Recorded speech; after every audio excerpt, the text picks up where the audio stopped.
Hello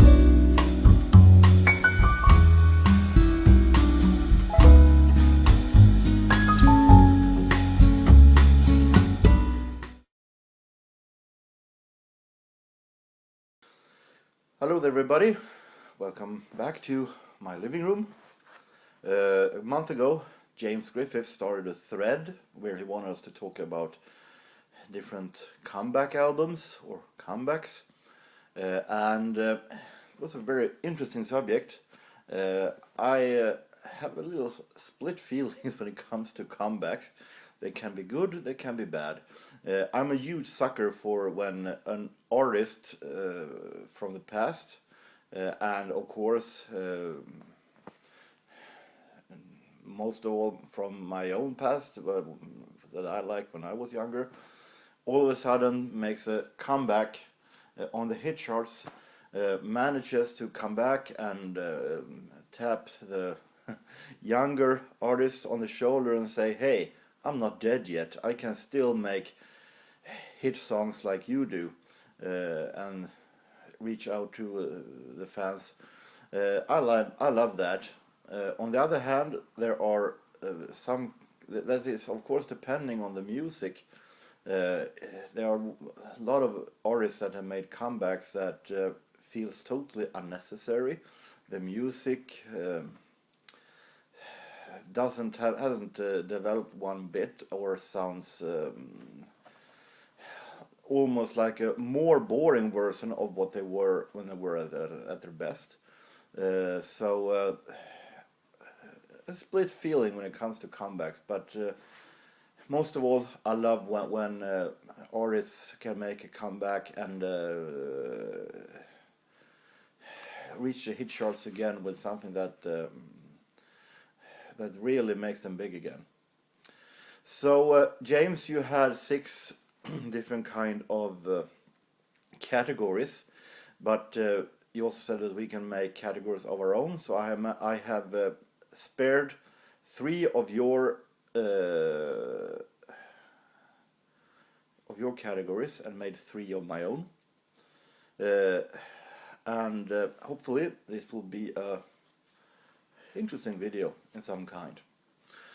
Starting off with the category that I have kept from you. Eye-poppin' 100% showbiz. I hope that I have understood your categories right, but I think that most of us, not only us Swedes, but many all over the world, maybe also in the ever-loving ABBA country England, were like, totally eye-popping when we heard that in 2004 that ABBA's blonde singer Agneta Fältskog were going to do another album. She hasn't done one since 1987 or 88, and her I Stand Alone album. And after that she became more or less a Greta Garbo character that withdrew from all celebrity style. She didn't perform at all. She didn't sing at all. She didn't do anything in public. Not until 2004 when she released My Coloring Book. And My Coloring Book is an album containing her covers of old 60s songs. And I remember the reviews of this album when it came. There were, let's say that it was an okay album, but that Agneta Fältskog was a bit cowardly, not doing her own song, but just covering stuff that had already been released. But I'm not going to say that this is her best album, because I think those came in the 60s before she joined ABBA. But it still is a good album, a very good versions of old 60 songs. I love, of course, the single, If I Thought You'd Ever Change Your Mind, But also the Shangri-La, the version of the Shangri-La album, Past, Present and Future, that I think is really, really great. So Agneta Fältskog really makes that really touching. So I think this is a good album and a comeback that made everyone jump in their seat, more or less.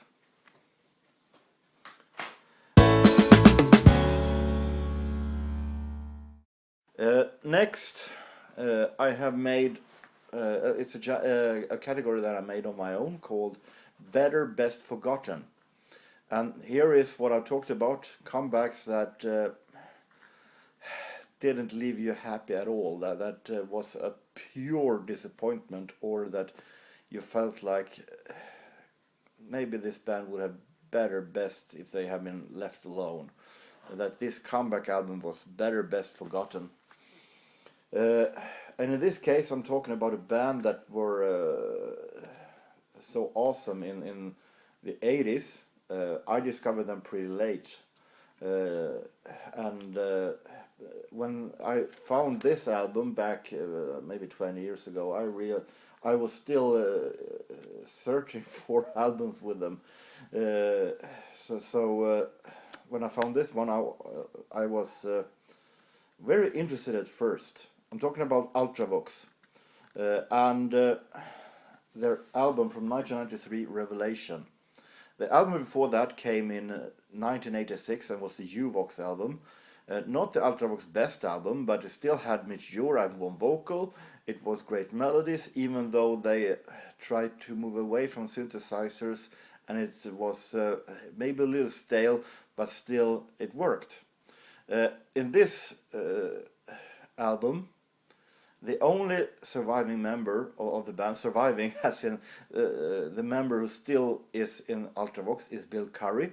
And this was his way of keeping the Ultravox name fresh in some form. And the singer here is Tony Fennell. I'm not going to say Tony Fennell is a bad singer. He's an okay singer, but he's no Mitch Ure. He doesn't make Ultravox as special as it once were. The songs here is... it doesn't sound Ultravox one bit. It's like a normal pop album in 1993. Your everyday average pop album from 1993, and doesn't left me very disappointed. It doesn't have anything of Ultravox melodies. Doesn't have anything that reminds of Ultravox, and I have it merely for the collection. And what's even sadder is that I have one album left until I have complete with the Ultravox albums, full-length albums. And that album is the one after this, which also is a Tony Fennell and Bill Curry production.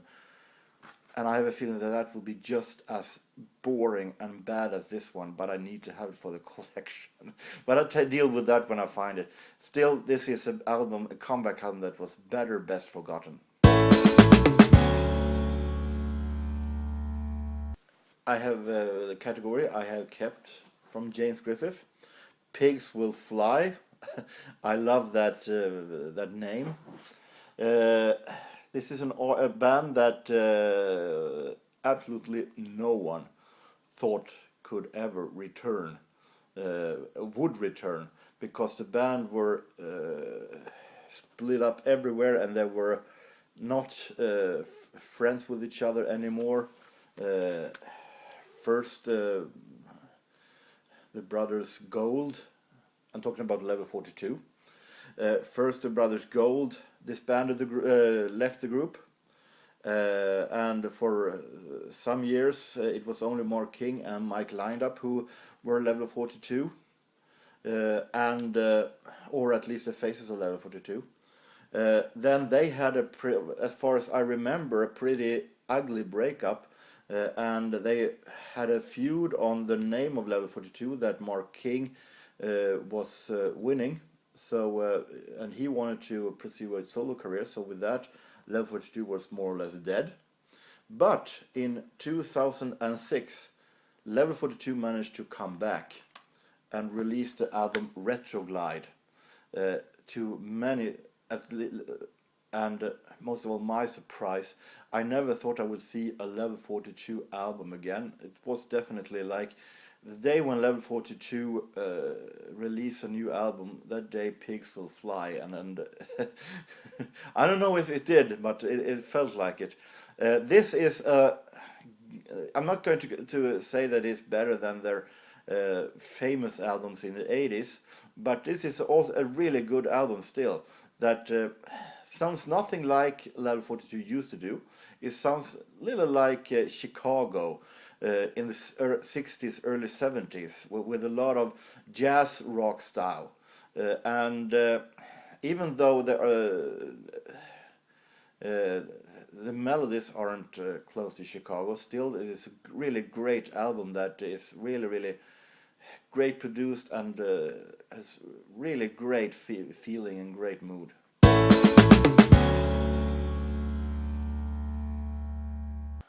Next category is called Back from the Dead, and I feel like it goes a little hand in hand with the previous, but the band I'm going to talk about here wasn't gone just as long as Level 42. I'm talking about a band that I have made a video showing all my collection, so some of you might have heard of this, but still it fits well into this category. Back from the Dead, back in 1988, OMD, Orchestral Maneuvers in the Dark, split up, and Paul Humphries and Andy McCluskey went separate ways. And Andy McCluskey decided to run OMD on his own. And usually, when an artist takes up a name all by himself and continues to go on with the band, it isn't a good sign. Normally, it's lacking of a lot that was when the band was intact. But when 1999 started, or was in the summer, Andy McCluskey manages, to many surprises, to come back and once again become really big, all of his own, with the album Sugar Tax. And I remember being like a child at Christmas when I heard that Sailing on the Seven Seas had been climbing up the tracks chart, their first hit single in almost 4.5 years, or 5 years. So, like I said, I'm a sucker when artists can come back on hit charts. And they have a lot of great hits in the beginning of the 90s. And after this album, Liberator came, and then Universal came. Universal, that was Andy McCluskey's way of trying to do a little more like in the Britpop style without synthesizers, but it didn't became all that big, even though it was a good album. So he quit the band OMD and started to produce crap band like Atomic Kitten and so on. But then, in 2010, all of a sudden, Paul Humphries and Andy McCluskey buried the hatchet and decided to do another album with the name OMD together, and of course with the other members that were in the back, but Paul Humphries and Andy McCluskey were always the names in the front and in the media. So they released this album, History of Modern, in 2010, that really was OMD back again. Like in a normal style, it felt like that I picked up styles from all the previous OMD eras and put them in an album and put on some modern style into it.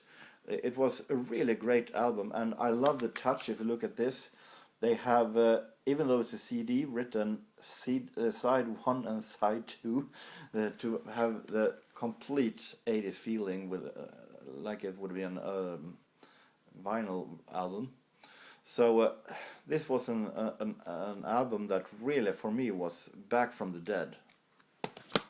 I have an honorable mention on a band that I have mentioned already, Ultravox, that also were back from the dead, because back in 2012 Ultravox returned without Tony Fennell, but with the ordinary members that were when they were at the best, and with Mitch Ure as a singer, even though his voice had aged a bit and it hadn't aged maybe too well, but it sounded still a lot like Ultravox in the past when they released an album that had a fitting title, Brilliant, and some like the title track is fantastic, and this other single, Live, really great album. Ultravox was back.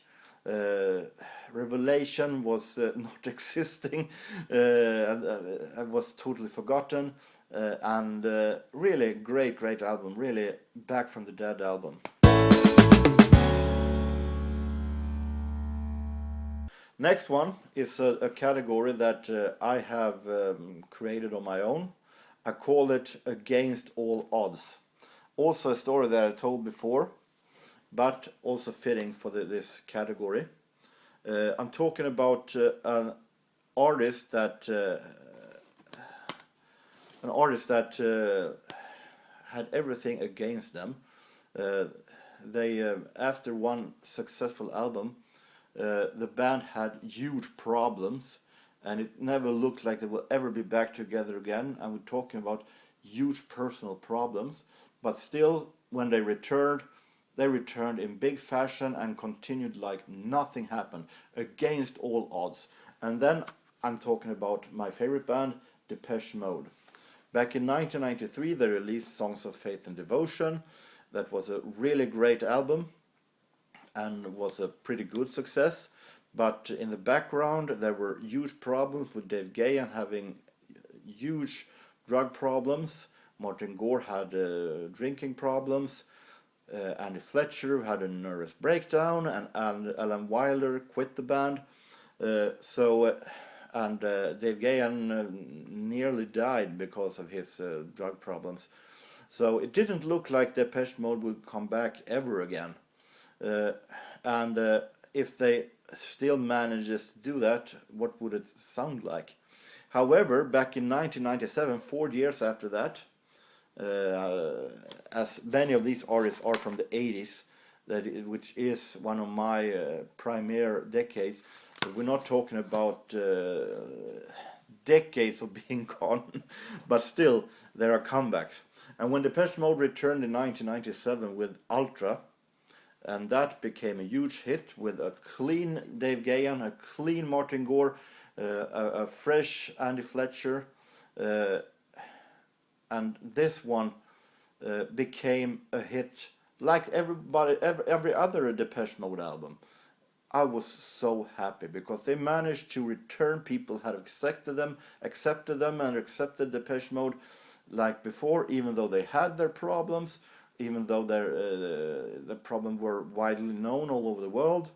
They still managed to come back and like nothing happened, against all odds. And that is one of my favorite comeback stories, in my opinion, that no matter what, you can come back.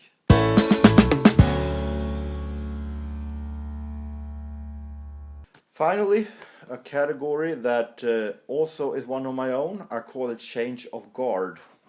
And Change of Guard means a band that more or less have changed almost their entire band, but only 1 or 2 original members are still left. You might think, haven't we heard that about the OMD? Well, OMD was a duo, the band split and the other one continued. Here we're talking about a band who were gone and 1 member only were still left, and he picked up completely new members. And here I'm talking about an 80s band that released a fantastic album. German band Propaganda, who in 1985 released this fantastic masterpiece, A Secret Wish. An experimental synth-pop album that was very special at its time in 1985. So fantastic, produced, released on ZTT, Trevor Horan's label. And an amazing album. Then after this only album, nothing happened. The band had a falling out with ZTT and wanted out of the contract. ZTT didn't want to let them out of the contract early, so they had to wait out their contract. And Claudia Brücken, the singer, got tired and went for a solo career. And then Michael Mertens, one of the members, all of a sudden, back in 1990, got out of the contract and signed with Virgin Records. And he put together a total new Propaganda. I think that maybe they could have kept some of the other members. I don't know if the other members what they wanted or not, but Susanne Freitag, one of the other members of the original Propaganda, is doing background on this album. So I don't understand why she couldn't be seen as a member after all these years. But here is the new Propaganda with singer Betsy Miller from USA, and they released the album 1, 2, 3, 4 after 5 years. And total new settings with exception for Michael Mertens. And it was a surprisingly big success, at least when it comes to some of the singles. Haven't Give Me Words was a pretty good hit here in Sweden. Only One Word, really great song. And this album sounds nothing like A Secret Wish. I'm not going even try to compare them.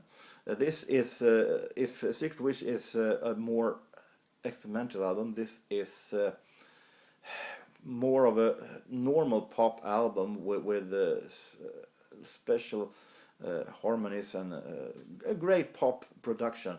But this is still, they didn't manage to do this boring, even if they left the synth pop era and made a regular pop album. They managed to do it really, really well done. A really great album with great melodies, great production by a couple of guys, Ian Stanley and Chris Hughes, who have worked with Simple Minds, and with Howard Jones also being writing some of the songs, including Haven't Give Me Words. So this is a comeback that also, even if you're changing some of the members, you still can come back, even if there's only one member of the original band, which normally isn't a good sign, but there are chances that you actually can make a great comeback if you're making the right songs. So, I hope that you're satisfied with my response, James Griffith and everybody else. I hope that you and everybody else have a really great time, no matter where you are, no matter what you do. It is time for a Vinyl CD update, which I also will do very, very soon. So take care, everybody, and so long.